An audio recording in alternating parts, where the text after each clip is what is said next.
민수기 7장 1절에서 9절까지 말씀입니다. 모세가 장막 세우기를 끝내고 그것에 기름을 발라 거룩히 구별하고 또 그 모든 기구와 제단과 그 모든 기물에 기름을 발라 거룩히 구별한 날에 이스라엘 지휘관들 곧 그들의 조상의 가문의 우두머리들이요 그 지파의 지휘관으로서 그 계수함을 받은 자의 감독된 자들이 헌물을 드렸으니 그들이 여호와께 드린 헌물은 덮개 있는 수레 6대와 소 12마리니 지휘관 2사람의 수레가 하나씩이요 지휘관 1사람의 소가 1마리씩이라 그것들을 장막 앞에 드린지라. 여호와께서 모세에게 말씀하여 이르시되 그것을 그들에게서 받아 레위인에게 주어 각기 직임대로 회막 봉사에 쓰게 할지니라. 모세가 수레와 소를 받아 레위인에게 주었으되 곧 게르손 자손들에게는 그들의 직임대로 수레 2과 소 4마리를 주었고 무라리 자손들에게는 그들의 직임대로 수레 4과 소 8마리를 주고 제사장 아론의 아들 이다말에게 감독하게 하였으나 고앗 자손에게는 주지 아니하였으니 그들의 성소의 직임은 그 어깨로 매는 일을 하는 까닭이었더라. 제단에 기름을 바르던 날에 지휘관들이 9절 말씀까지 봤습니다. 오늘 말씀을 보게 되면 하나님께서 성막을 다 완성하고 난 뒤에 그 성막에 기름을 발라서 거룩히 구별하게 하시고 거기에 필요한 제사장들을 세우면서 예물을 드리게 하시죠. 그 예물을 통해서 각자 자기의 직임대로 성막을 위해서 헌신을 하게 됩니다.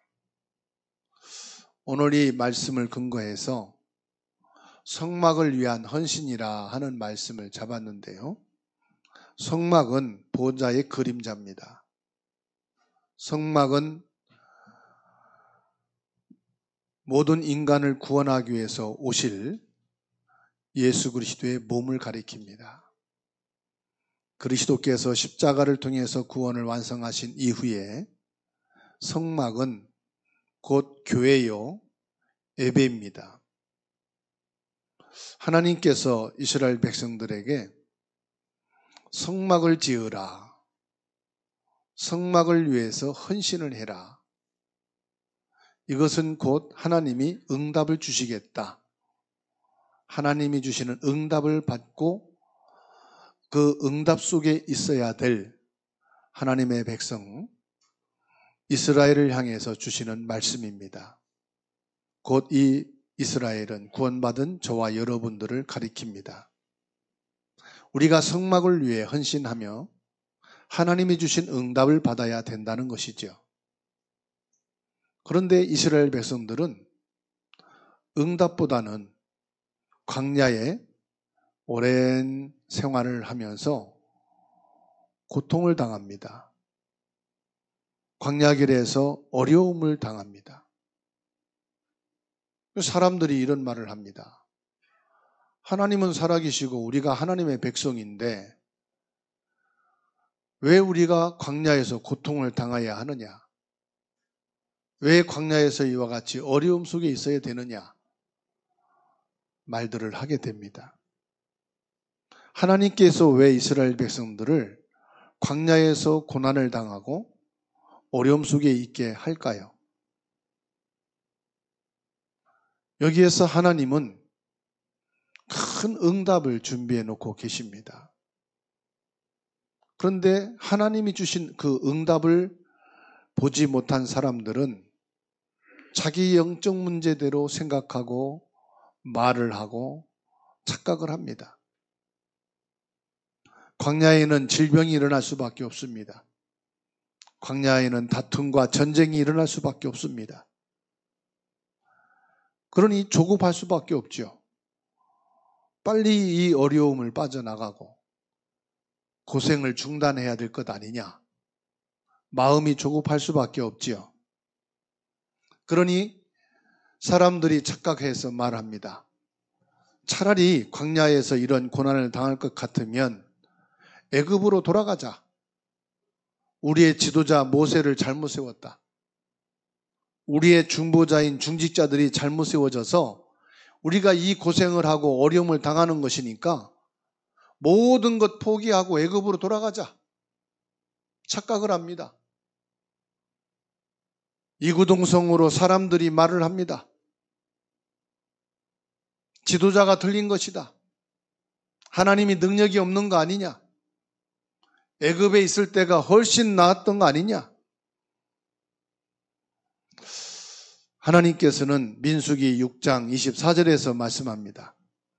여호와는 내게 복을 주시고 너를 지키기를 원하시는 분이시다. 너희를 축복하고 너희가 고난과 어려움 속에 있는 것을 원치 않으신다. 여호와는 복을 주시기를 원하시고 지키기를 원하신다. 이 복은 복음을 말합니다. 예수 그리스도를 말합니다. 25절에 여호와는 그 얼굴을 내게 비추사 은혜 베푸기를 원하신다. 은혜 베푼단 말은 구원하기를 원하신다 이 말입니다.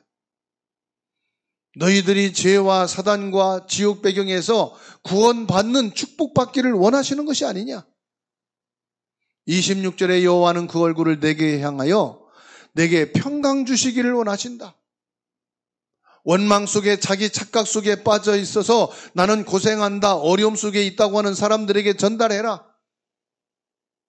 하나님은 너희들이 고생하고 어려움 속에서 지금 온갖 불신앙에 빠져가지고 애굽에 돌아가기를 원한다라고 하는 그 사람들에게 말해라. 하나님은 너희에게 응답하기를 원하시고 너희가 구원받기를 원하시고 너희들이 예수 그리스도로 말미암아 참된 평강 얻기를 원하시는 하나님이시다. 그 하나님께서 7장에 넘어와서 성막을 만들고 예물을 드릴 때에 지파 수대로 성막에 모여서 예배를 드리라고 말씀합니다. 왜 광야길 가면서 계속해서 성막을 강조할까요? 이 성막에는 답이 있습니다. 무슨 답입니까? 노예 체질, 광야 체질, 불신앙 체질을 벗으라 이 말입니다. 예수 그리스도 이름으로 승리하는 승리자가 되라는 말씀이죠. 오늘 저와 여러분들이 이 체질을 벗어내는 시간 되기를 축원합니다. 우리의 광야 생활, 애굽 생활, 불신앙의 생활을 벗어내는 것은 간단합니다. 무엇입니까? 생각을 바꾸는 겁니다. 여러분 하루 종일 짜증나는 것, 하루 종일 남의 말만 한다면 어떻게 되겠죠? 숨어서 도둑질하는 것만 생각하고 계획을 세운다면 어떻게 되겠죠? 완전히 재앙이 임하는 겁니다. 반대로 하루 종일 은혜를 받고 말씀과 찬송 속에 있다면 어떻게 되겠습니까? 그 영적인 상태는 어떨까요? 우린 구원받은 하나님의 자녀인데 아직도 광야 체질, 노예 체질, 그 불신앙의 체질을 가지고 삽니다. 하나님은 우리의 생명을 주관하시는 분이에요. 나는 그분의 자녀예요. 나는 하나님이 함께하는 사람입니다. 성막 중심으로 살라는 말은 은혜를 받으란 말입니다. 성막의 해답은 그리스도입니다. 오늘의 성막의 해답인 그리스도를 붙잡고 모든 애굽 체질, 광야 체질, 불신앙에서 벗어나게 되기를 주님의 이름으로 축원합니다. 신앙생활에 승리하는 것은 우리의 영적인 상태입니다. 나에게 영적 문제가 왔다. 신앙생활 하는데도 영적 문제 오거든요. 정신 문제 올 수 있거든요. 너무나도 어렵고 힘듭니다. 여기에 잡히면은 잠을 못 잡니다. 밥도 먹을 수가 없습니다. 성경에서 말씀하고 있습니다. 이 사단은 악한 영을 움직이고 사람들의 생각과 마음을 혼미케 만들어요. 사람들은 절대로 영적인 사실을 인정하지도 않고 인정하려고도 않습니다. 내가 진짜 정신적으로, 영적으로 시달리고 힘들 때, 이 귀신이란 존재가 있구나. 영적인 존재가 있구나. 여러분, 예배가 뭔지 아십니까? 영적인 사실을 인정할 때만이 참된 예배가 될 수 있어요. 내가 예배 드린다는 그 자체가요, 어마어마한 영적인 축복입니다. 영적인 힘을 얻는 겁니다. 예배가 무엇입니까? 예수 그리스도의 이름으로 힘을 얻는 거예요. 예배만을 통해서도 요한일서 3장 8절 예수 그리스도가 이 땅에 오신 것은 마귀의 일을 멸하려 하심이라. 그 말씀 성취, 그 말씀이 체험되는 현장이 뭐냐? 예배입니다. 마가복음 3장 13절로 15절에 내가 너희를 부른 것은 너희와 함께하기 위함이라. 전도하기 위함이라. 귀신을 내어 쫓는 권세도 내게 주기 위함이라. 이것이 내게 회복되고 성취되어지는 현장이 예배거든요. 여러분들이 예배만 제대로 드려도요, 흑암의 세력이 무릎 꿇게 돼 있거든요. 왜 광야 생활하면서 하나님이 계속 성막을 강조합니까?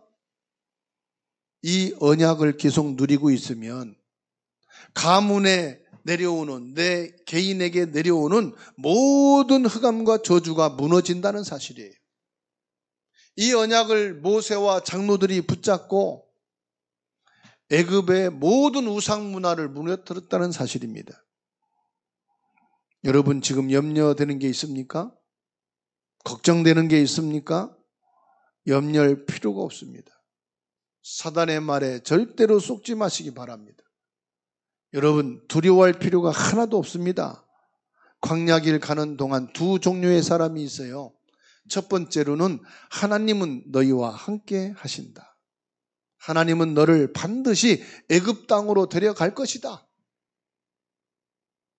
이 하나님의 말씀을 믿고 가는 사람이 있는가 하면은, 또 다른 사람은 우리가 광야길 가는 길이 너무도 어렵고 힘들다.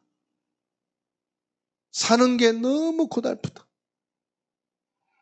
우리의 힘으로 어떻게 이 광야길을 지나갈 수 있겠느냐? 우리가 저 가나안 땅을 어떻게 정복할 수 있겠느냐? 차라리 애굽으로 돌아가자. 애굽 생활 있을 때가 그나마 행복했다. 그나마 살만했다. 자기 생각, 자기 말을 하는 사람들이 있습니다. 결국은 믿음의 말을 하는, 믿음의 생각을 가진 사람들이 가나안 땅에 들어갔습니다. 하나님의 말씀을 언약으로 붙잡은 자들이 가나안 땅에 들어가는 승리를 했습니다. 자기 생각과 자기 말하는 사람들은 전부 광야에서 끝났습니다. 오늘 신앙생활하는 저와 여러분들이 예수 그리스도 이름이면 충분하다. 우리는 예배만으로도 승리할 수가 있다. 예배를 통해서 모든 흑암의 세력이 무너지고 저주 재앙이 끊어지고 지옥은 완전히 무너질 수밖에 없는 것이다. 하나님의 말씀을 생각하고 믿음을 고백하는 믿음의 사람이 되기를 주의 이름으로 축원합니다. 예배를 드리고 실컷 말씀 받고요, 자기 생각, 자기 말만 하는 사람들이 있어요. 결국은 너희 아비 마귀, 처음부터 거짓말하는 그 거짓말에 속는 거예요. 예배는 드려놓고 말씀은 받아놓고 자기 생각을 못 버리는 거예요. 옛날부터 그렇게 말했던 자기 말을 계속 해야 되는 거예요. 오늘 저와 여러분들이 성막을 위한 헌신, 뭡니까? 예수 그리스도의 능력을 말하는 것입니다. 이 축복과 언약을 붙잡고 다른 사람에게 전달하라는 거예요. 전달한다는 것은 예수 그리스도의 능력이 체험됐다. 예수 그리스도의 능력을 가진 자다 이 말이에요. 왜 계속 성막을 만들고 지파별로 모임을 가지라고 하느냐? 이 축복과 언약을 너희가 먼저 체험하고 회복하고 너희가 힘을 얻어서 다른 사람들에게 전달하라는 거지요. 여러분들이 예배하는 목적이 뭡니까? 은혜 받고 힘을 얻어서 여러분 가족들에게 전달하고 주변 사람들에게 전달하라는 거 아니겠어요? 교회에 오면 영적인 축복과 힘을 전달해 주게 되기를 축원합니다. 어떤 사람은 교회에 앉아서요, 너 그 머리가 뭐냐? 네 옷이 그게 뭐냐? 그렇게 예배드리라 해서 뭐 하냐? 옳은 말인데 힘 빠지는 매를 해요. 지난주에는 뭐 하라고 예배 안 드리고 뭐 하느라고 얼굴도 안 보이고. 맞는 말인데요, 그게 힘 빼는 말이에요. 아니 지난주 예배 안 드리고 지금 오느라고 얼마나 힘들었겠어요. 교회 오는데 얼마나 힘들면 머리도 안 감고 자던 옷 입고 그냥 끌고 나오겠어요. 안 그러겠습니까? 그런 사람한테 머리가 그게 뭐냐, 옷이 그게 뭐냐, 겨우 온 사람을 또 확인 사살해서 완전히 힘 빼는 말 한다면 그 사람 다음에는 이제 죽으란 말이 아니겠어요. 아이고 그렇게라도 예배 드리러 오니까 참 예쁘네. 머리를 보지 마시고 그 예배 드리려고 오는 마음을 봐야 돼. 지난주에 빠졌는데 이번에 또 예배 드리러 오느라고 얼마나 힘들었어. 괜찮아. 오늘 은혜 받아 왔으니까 말씀으로 힘을 얻어. 그러면요, 나를 또 이렇게 생각해 주네. 다음에는 머리 감고 와야지. 다음에는 옷을 더 예쁘게 입고 와야지. 예배 빠지면 안 되겠구나. 살아나는 거요. 아멘이 되는 거예요, 여러분. 세상에는 영적으로 어려움 당한 사람이 얼마나 많은지 아십니까? 그 사람들과 같이 일하고 그 사람들과 같이 생활하다가 내가 지금 겨우 예배로 왔다. 그 사람 살려주는 것이 복음이요. 그 사람을 붙잡아주고 힘을 주는 것이, 진짜 언약을 깨달은 순간부터요, 하나님의 역사가 시작됩니다. 저는 개척 시작할 때 아무것도 없이 시작을 했어요. 가진 게 없었어요. 그런데 제게는 한 가지 가진 게 있었어요. 사람들이 볼 수 없는 게 있었어요. 하나님의 말씀을 믿는 믿음을 가졌어요. 그거는요, 부자도 이길 수 있고요, 지혜 있는 자도 이길 수 있고요, 세상 힘을 가진 자도 이길 수가 있어요. 여러분, 아무것도 가지지 않았어도 하나님의 말씀을 믿는 믿음을 갖는 여러분 되기를 축원합니다. 하나님이 그 사람을 들어서 복음 속에 있게 하시고 그리스도를 증거하는 전도자로 쓰시는 줄로 믿습니다. 성막을 만들고 성막 중심으로 예배를 드리라는 것은 무슨 말이냐? 다른 사람을 살리라는 말입니다. 혹시 절망 속에 있는 분 계십니까? 영적인 문제 때문입니다. 오늘 예수 그리스도 이름으로 그 영적 문제만 해결된다면 여러분들은 절망 속에서 새 힘을 얻고 일어서는 줄로 믿습니다. 혹시 사람이 미워서 견딜 수 없어 혼자 고통받고 있는 분이 계십니까? 무엇인가에 잡혀있지 않으면 미워할 수가 없어요. 어떤 사람은 자식이 믿고 부모가 믿고 아내 남편이 미운 사람이 있어요. 아무리 미워도 죽을 때까지 살아야 돼. 아무리 싫어도 같이 있어야 돼. 맞아요? 틀려요? 사람들이 왜 개와 고양이, 애완동물을 키우느냐고 했더니 이 애완동물들은 지능이 어린아이 1살, 2살 그 정도 된대요. 그러니까 싫은 걸 못 나. 맨날 좋아만 해. 발로 차도 따라오고 밥을 굶겨도 소리 없이 따라오고. 그래서 애완견을 키운대. 사람은 나이를 먹을수록 지능이 높아져요. 머리가 좋아져요. 그래서 판단을 해. 계산을 할 줄 알아. 이익과 손해를 알고, 그러니까 이익이 안 되면은 배신을 해버려. 부담이 되고 손해가 될 것 같으면은 싫어해. 그러니까 사람보다는 애완동물을 더 좋아한대요. 무슨 말인지 아십니까? 애완동물을 미워하는 사람들이 별로 없어요. 그래서 2명 중에 1명꼴로, 3명 중에 1명꼴로 애완동물을 키운대요. 애완동물은 사랑하고 좋아하면서 사람은 미워하고 원수가 돼. 이게 뭐에 잡혀 있는 거예요? 뭐에 씌운 거예요? 사단의 역사요. 창세기 3장 이후로 이 사단이 인간의 마음에 심어놓은 게 뭐냐? 미움이요. 싫어하는 거예요. 왜요? 하나님의 형상이 빠져버렸으니까. 하나님의 영이 떠나버렸으니까. 인간이 짐승보다 못한 존재같이 돼버린 거예요. 자기 손자, 손녀, 자식들은 안고 다니기 싫은데 애완동물은 그 더운 날씨에도 가슴에 품고 살아. 왜 그렇습니까? 사랑하는 성도 여러분, 우리에게는 하나님의 형상이 있어요. 하나님의 아들이 있는 자에게는 생명이 있고 하나님의 아들이 없는 자에게는 생명이 없느니라. 우리 안에는 생명이신 예수 그리스도가 있어요. 우리에게는 하나님의 성령이 거하셔요. 보혜사 성령으로 능력으로 내 안에 들어와 계셔요. 내 안에 사는 것은 내가 아니고 내 안에 그리스도가 사시는 것이에요. 그래서 나는 하나님의 성전이에요. 하나님의 몸이에요. 하나님의 지체예요. 그리스도의 사람이란 말이에요. 그리스도의 사람에게는 그리스도의 사랑이 있는 거예요. 그래서 부활하신 주님이 베드로를 찾아오셔서 하신 말씀이 네가 나를 사랑하느냐? 어린 양을 먹이라.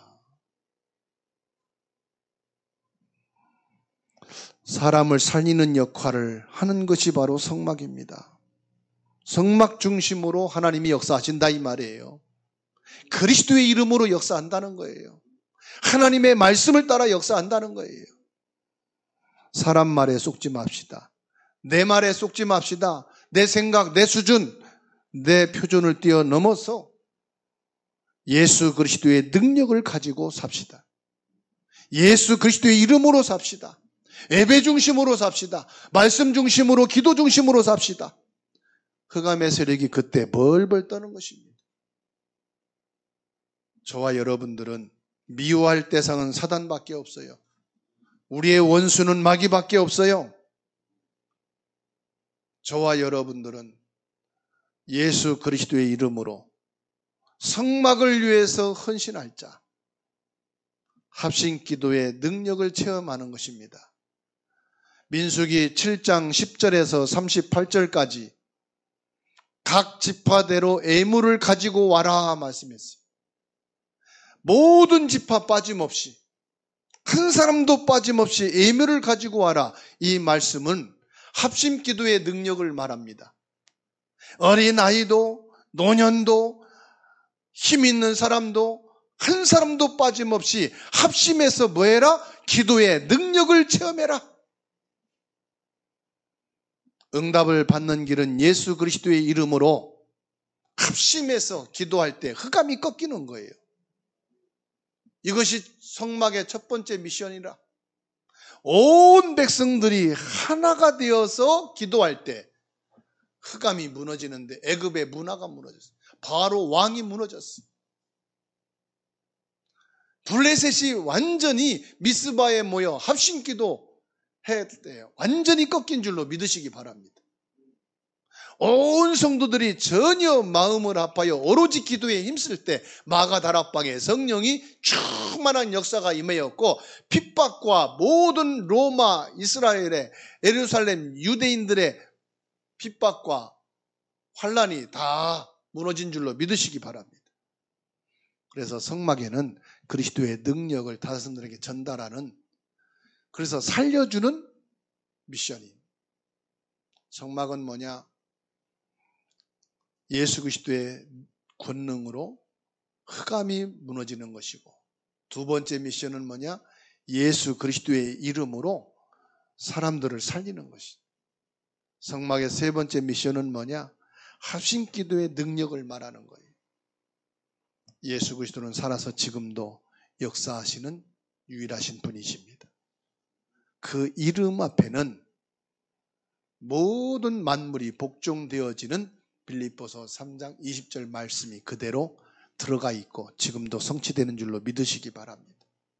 출애굽기 3장 16절로 18절의 중직자들 중심으로 전 교회가 기도할 때 어떤 일이 벌어졌다고요? 승리하게 됐다 이 말이에요. 영적인 비밀을 가지고 있는 사람이 가는 걸음마다 애굽에 일어난 10가지의 능력이 나타나게 되는 줄로 믿으시기 바랍니다. 홍해가 갈라지고 여리고가 무너지는 역사가 일어난단 말이에요. 저와 여러분들이 여호수아 3장 1절로 20절의 말씀을 붙잡고 나갈 때 모세를 불러가시고 여호수아를 세웠는데 여호수아를 통해서 하나님이요 장로들을 세우고 전 백성들에게 언약의 복음이 증거되어서 여호수아를 따라간 게 아니고 여호수아에게 주신 그 말씀을 붙잡고 언약궤를 따라갈 때 홍해가 갈라지고 여리고가 무너지고 해와 달이 멈추고 안악산지가 정복되는 역사가 일어난 것처럼 저와 여러분들은 언약궤, 성막 중심으로 살면 됩니다. 이게 예배예요. 이게 기도예요. 어떤 경우도 예수 그리스도 이름으로 승리하게 되기를 주의 이름으로 축원합니다. 한 사람 한 사람에게 필요한 답이 그리스도예요. 저 사람은 그리스도 닮났으니까 필요 없어가 아니에요. 너는 그리스도 닮났으니까 올바른 생활해, 정직한 생활해, 열심히 살아. 그게 아니라 그 사람에게도 답은 처음부터 끝까지 그리스도예요. 아시겠죠? 아, 목사님은 그리스도 닮났으니까 이제는 바르게 사세요. 천만에. 목사님도 처음부터 끝까지 답은 그리스도야. 아, 장모님은 믿음 좋으니까 이제는 베풀면서 사랑을 베풀고 이제는 모든 성도들을 위해서 희생하고 살아야지. 아니에요. 장로도 처음부터 끝까지 답은 그리스도야. 새신자니까 저분은 그리스도가 필요해. 천만의 말씀. 새신자에게도 처음부터 끝까지 답이 그리스도야. 렘넌트니까 그리스도가 답이고, 아니요. 렘넌트도 처음부터 끝까지 답이 그리스도고 할머니도 처음부터 끝까지 답은 그리스도야. 이 오해를 해서 문제인 거야. 그리스도 빼고 보니까 저 사람 왜 그래? 중직자가? 저 사람 왜 그래? 목사가? 저 사람은 그럴 수 있어. 새신자가? 아니라니까요. 처음부터 끝까지 모든 사람에게 답은 뭐라고요? 그리스도다. 그리스도여야만이 승리하는 거예요. 그리스도가 답이 아니면 목사도 미워할 수 있고 장로도 미워할 수 있고 새신자도 렘넌트도 미워하고 원수 맺고 싸우고 자기 중심으로 자기 생각, 자기 주장, 자기 말할 수 있는 거예요. 아, 저분이 지금 그리스도가 답이 아니구나. 큰일 났구나. 주여 그리스도가 답이 되게 하옵소서. 내가 그리스도가 답이 되게 하옵소서. 여호수아 6장 1절로 20절입니다. 답이 되는 그리스도의 언약을 붙잡고 그 성막 중심으로 나갈 때 강력한 여리고 성도 무너지는 거예요. 여호와 하나님께서 역사하실 때 지금도 말씀이 성취되는 거예요. 하나님이 우리에게 주신 근본적인 복음을 이해하셔야 돼요. 사람이요, 예배에 한번 빠질 수 있어요. 교회 못 나올 수도 있어요. 그런데 근본적으로 나 예수 안 믿을 거야. 그건 심각한 문제예요. 지금까지 예수 안 믿었다는 거예요. 그렇죠? 아, 누구 미워, 나 싫어. 그럴 수는 있어요. 그런데 나 저 사람 때문에 예수 안 믿어. 나 저 사람 때문에 이제는 예수 싫어. 그건 근본을 말하는 거예요. 그럼 지금까지 그리스도를 안 믿었다는 거예요. 저 사람 때문에 믿었다는 말이 되는 거예요. 저 교회 때문에 내가 예수 믿었다는 거예요. 그렇죠? 여러분, 근본까지 버리면 안 돼요. 나 부모님이 싫어. 부모님 미워. 그럴 때 있지만은 나 이제 더 이상 저분의 자식, 저분 내 부모라고 안 날 거야. 그거는요, 근본적인 것이 이 사람에게는 지금 무너졌다는 걸 말하는 거예요. 오늘 저와 여러분들이 꼭 기억하셔야 됩니다. 나에게 지금 중요한 시간표가 와 있어요. 여러분 가정에 중요한 시간표가 와 있어요. 지금 주사랑교회에 중요한 시간표가 와 있어요. 그럼 무엇부터 해야 될까요? 응답부터 받아야 돼요. 그 응답이 뭡니까? 하나님이 주시는 힘을 먼저 받아야 된다 이 말이에요. 성막을 위한 헌신을 해라. 뭘 일을 해란 말이 아닙니다. 뭐 내놓으라는 게 아닙니다. 뭘 말합니까? 가장 근본적인 것을 먼저 회복해야 된다 이 말입니다. 결론을 맺습니다. 프랑스에 찰스 7세라고 하는 왕이 있었어요. 왕이 그 대를 이어서 되잖아요. 그러면 찰스 7세란 말은 그 왕의 계보를 따라서 즉위를 한 사람을 말하는 거지요. 이 찰스 7세 왕이 자기 인생에 가장 의미 있고 내가 죽은 후에도 내가 왕위를 내려놓고 내려간 후에도 기념될 만한 일을 하나 남겨야 되겠다. 그게 뭘까 고민하다가 교회당을 최고로 아름답게 멋있는 예배당을 건축해 놓고 남겨야 되겠다. 그 결단을 하고 아름답고 멋있는 성전을 딱 건축을 한 거예요. 그리고 머릿돌에다가 찰스 7세 왕 기증 이렇게 쓰려고 했는데 그날 밤 잠을 자는데 꿈을 꾸는 거예요. 찰스 7세 왕 이름을 싹 지우고는 진센돌프 이름을 기록하는 거예요. 한 번도 아니고 3번의 꿈을 연속해서 꾸게 된 거예요. 이상하다 생각을 해서 다음날 사람들을 모아놓고 진센돌프라고 하는 교인이 있는가 한번 확인해 봐라. 없어요. 계속 찾게 되니까 한 사람의 이름이 나오는 거예요. 주일학교 학생이에요. 그래서 물어봤습니다. 네가 이 교회를 짓는데 얼마나 많이 헌신했고 무엇을 위해서 희생했는지 한 게 없어요. 그런데 이 진센돌프는 교회를 건축한다는 것이 너무 기쁘고 너무 좋은 거예요. 근데 자기는 헌금할 것도 없고 드릴 게 아무것도 없는 거예요. 성전을 건축하기 위해서 마부들이 벽돌을 실어 나르고 자리를 실어 나르는데 그 마부들한테 그 말에게 생수를 물을 떠준 거예요. 그것이 하나님 앞에 그 마음이 전달된 거죠. 그래서 하나님이 찰스 7세 왕에게 꿈을 꾸게 해서 진센돌프라는 이름을 기억하게 하신 거예요. 이 왕이 깨달았어요. 나는 내 이름을 남길 수 있는 가장 멋있고 아름다운 성전을 건축하겠다고 했는데 이 진센돌프는 하나님의 성전이 세워진다는 거에 마음이 기뻤던 거예요. 하나님이 진정한 마음을 담고 성전을 위해서 마음에 헌신한 이것을 기뻐하시는구나.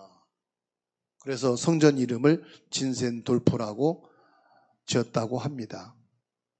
우리가 영적인 것을 안다면 가장 큰 헌신이 지금 예배 시간에 하나님 앞에 예배하고 있는 것이라는 것을 알 것입니다. 오늘 저와 여러분들이 예배하는 이 예배를 하나님이 가장 기뻐 받으십니다. 예배를 통해서 축복받은 증인이 있습니다. 록펠러입니다. 록펠러는 예배를 통해서 미국의 판도를 바꿔놓은 사람입니다. 그냥 예배가 아닙니다. 미리 와서 기도하고 예배를 통해서 나 자신을 헌신하고 예배가 하나님의 보좌의 축복을 회복하는 기림을 언약으로 붙잡고 드려지는 그 예배. 하나님이 받으시고 하나님이 축복하셨어요. 뭘 말씀하느냐? 예배하는 나의 영적 상태를 말하는 것입니다. 영적으로 불신앙을 말하고 남의 욕하고 영적으로 사람을 판단하고 있는 그 상태가 어떻겠습니까? 하나님이 기뻐하는 상태요? 흑암이 기뻐하는 상태요? 성령이 역사하는 상태예요? 아니면 악한 영이 역사하는 상태일까요? 매일 염려하는 상태. 매일 낙심하고 내 생각, 내 말만 하는 상태. 그게 바로 재앙을 임한 상태입니다. 우리는 낙심할 이유가 없어요. 정확한 복음을 갖고 있으면, 복음을 고백하고 있으면, 이왕이면 한마디라도 남의 사람을 힘을 주고 살릴 수 있는 고백을 할 수 있다면 그 말이 중요한 게 아니고 말하는 나의 영적인 상태가 축복받을 수밖에 없는 거예요. 저와 여러분은 낙심할 자격이 없어요. 왜냐? 우리는 하나님의 자녀예요. 남을 평가하고 비난할 이유가 없어요. 우리는 축복을 전달하고 축복을 말만 해도 부족해요. 하나님이 복을 주시는데 오늘 저와 여러분들이 성막을 위한 헌신이 멀리 있는 게 아니고 뭔가 막 열심 내고 뭔가 드려지는 것이 아니고 성막을 위한 헌신은 내 안에 있는 것이다. 내 마음에 달려있고 내 생각에 달려있고 내 입술의 고백 속에 있는 것이다. 하나님은 그거를 원하시고 그거를 받으시고 그거를 축복하셔서 그걸 통해서 사람을 살리고 가정과 내 이웃과 교회와 이 시대를 살리는 주역으로 축복하시는 줄로 믿습니다. 오늘의 언약을 붙잡고 승리하게 되기를 주님의 이름으로 축원합니다.